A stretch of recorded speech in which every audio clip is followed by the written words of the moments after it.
नमस्कार public opinion को स्वागत करछि मु लालमोहन। आज पब्लिक ओपिनियन में प्रसंग रही राज्य सरकार जो पस्को प्रकल्प विलंब होउछि आपणकर मतामत सीधा सड़क आम पाखु पठै परिबे publicoopinion@orissa.tv. आज आपण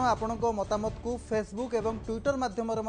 पठै परिबे facebook.com/OTV news twitter.com/OTV news। आलोचना आरंभ करबा एवं आपणकर गुरुत्वपूर्ण मतामत हमको दियंतु। जो माने विरोधी दल रे अछंती से माने चाहूचंती राज्य रे शिल्प न हो से घटना घटुची ना राज्य सरकार किंबा जो माने प्रशासनिक अधिकार रोचंती से माने याकू प्रश्रय दौना प्रकल्प को केमते आगेबो काम से प्रति दृष्टि दौना। मो मतरे आज ओडिशा रे जहाँ परिस्थिति अच्छी जहाँ यूथ और जनरल पब्लिक जहाँ जो मानकर जमती मतामत क्रिएट होईची कौन सी पार्टी कौन सी पॉलिटिकल पार्टी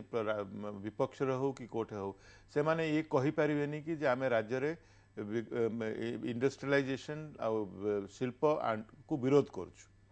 यदि जी विरोध करिया कहला पब्लिक ओपिनियन ता अगेंस्ट जीव से खोला खोली दुष्ची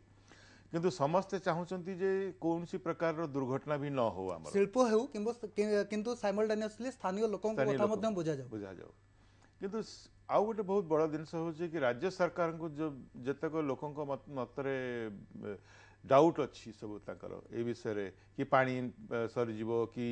आमर चाकरी मिलनी कि आमर जमी गला पर आमे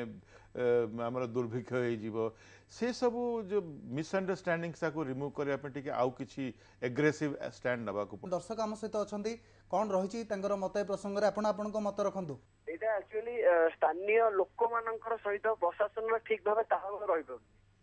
तो से लोक मान समस्या निजे पचारि न बुझी लोक सहित आलोचना न करी उच्च स्तरीय अधिकारी माने न जाई तांकर थरी कर्मचारी पठाई लोक सहित ठीक भाव आपक्ष आलोचना न होबारु लोकर विवाद उपजुची लोक ठीक भाव कंपनसेशन मिल पारुनी तेणु करी लोकर जेहेतु निज भिटामाटी से छाड़ी पारुनांती एवं उच्च स्तरीय तदंत होई निजे सरकार कर्मचारी जाई लोक सहित सीधा सड़क भाव बसी आलोचना माध्यम